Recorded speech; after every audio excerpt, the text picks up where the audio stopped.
पाहत असत याचं भान नसतं त्याला. तुमचे चाळे साऱ्या जगाला माहित आहेत प्रतिभा. माझ्या शिलावर संशय घेतोस तू? अगं का घेऊ नको. सुधीरवर माझं निस्सीम प्रेम होतं. आम्हा दोघांचे देह जरी दोन असले ना तरी आमची मन एक होती. आमच्या प्रेमात भावनांचा लवलेशही नव्हता. विकाराला स्थान नव्हतं आमच्या मनात.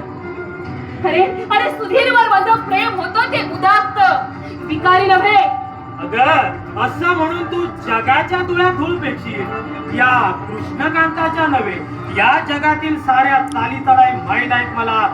प्रतिभा, तू या कृष्णकांतला ओळखलं नाहीस अजून. तुला हाताच्या बोटावर नाचवण्याचं सामर्थ्य आहे माझ्यात. मी तुला पुन्हा विचारतोय माझं प्रेम. अरे तुमच्या तुझ्या प्रेमावर. प्रतिभा, तुझ्या पापी प्रेमाचा धिक्कार करते मी. एकदाच नव्हे तर शतवार. अरे वासना हे प्रेम होऊच शकत नाही कधी. प्रेम म्हणजे त्याग आहे, त्याग.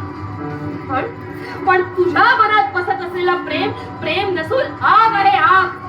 तुला तुझी वासना, भावना, मनोकामना पूर्ण करायची प्रेमाच्या नावाखाली. पण ज्यात पावित्र्य नाही ते प्रेम होऊ शकत नाही कधी. आणि ज्यात मांगल्याचा लवलेशही नाही ते प्रेम मानायला मी तयार नाही. शेवटी पश्चाताप करावा लागेल तुला. सत्यासाठी मरायची देखील तयारी आहे. माझा स्वाभिमान छेडलायस तू प्रतिभा. माझ्या मनी बसत असलेली अपमानाची ज्वाला फुंकर मारून प्रज्वलित केली आहेस तू. त्याच अपमानाच्या आगीत जळून खाक व्हावं लागेल तुला प्रतिभा, खाक व्हावं लागेल. एवढ्यातच निघालास कृष्णका? फार वेळ झालाय आता. बाबा वगैरे तिकडे वाट पाहत असतील माझी. मलाही गेलं पाहिजे. माझं काम आहे थोडस. जाऊ बरोबर.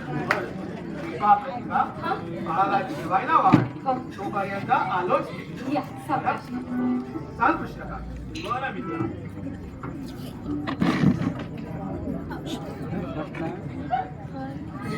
ईश्वरा, अरे काय हा विचित्र खेळ मांडलायस तू?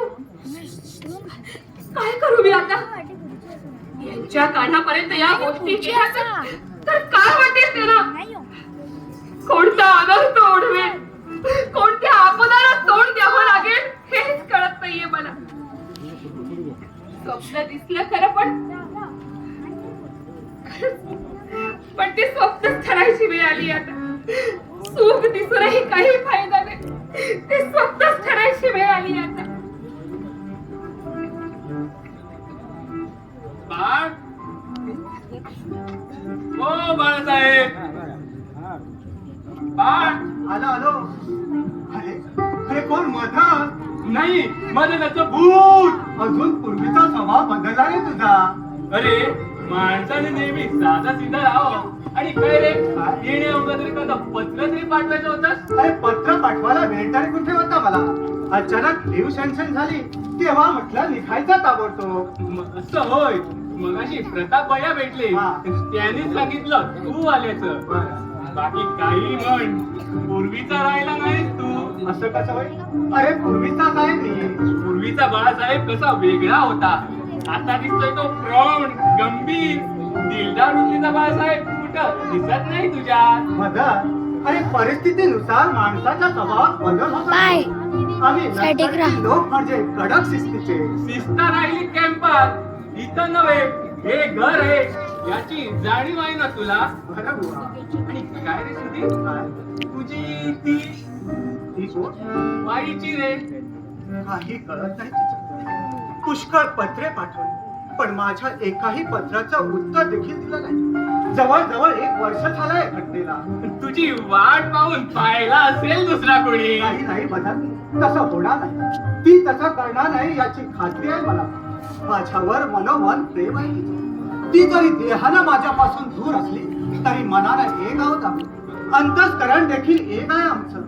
माझ्या देहाला लहानशी जरी जखम झाली तरी वेदना तिला बनवत्या मदन. आजच्या तरुणीचा भरोसा द्यावा कोणी. प्रेम करतील एकाशी आणि लग्न करतील दुसऱ्याशी. आजच्या तरुणीला खऱ्या प्रेमाची व्याख्याच मुळी कळत नाही. त्या बद्ध जातात त्या भावना. जगातील इतर तरुणी म्हणजे माझी प्राधान्य बदल 11:04 सनातनी आहे. 11:04 काय भरोसा तुझ्या प्रेमाची ती इमानी राहिलच म्हणून. माझा तरी पूर्ण विश्वास आहे तिच्यावर. धगधगत्या रणात सुद्धा साथ दिली मला प्रभेच्या भेटीनं. आई बाबांचा आशीर्वाद, दादांची पुण्य आणि प्रभेची प्रीती हेच माझं जीवन आहे मला. तिच्याशिवाय माझं जीवन सारा वाळवटच आहे. खरोखरच उच्च प्रेम आहे तुझं सुधीर. पण काय मगाशी तू म्हणालास ना की ती तुझ्या पत्राचं उत्तर देत नाही, हे लक्षण काही ठीक दिसत नाही बाबा. अरे काहीतरी वडील माणसाचं दडपण आलं असेल तिच्यावर. कदाचित माझे एखादं पत्र तिच्या काकांना मिळालं असेल तेव्हा नाईलाज झाला असेल तिचा. बरं ते काही असो, तुझं प्रेम तुलाच मिळो हीच सदिच्छा. सरी तिला सागर अशी मिली.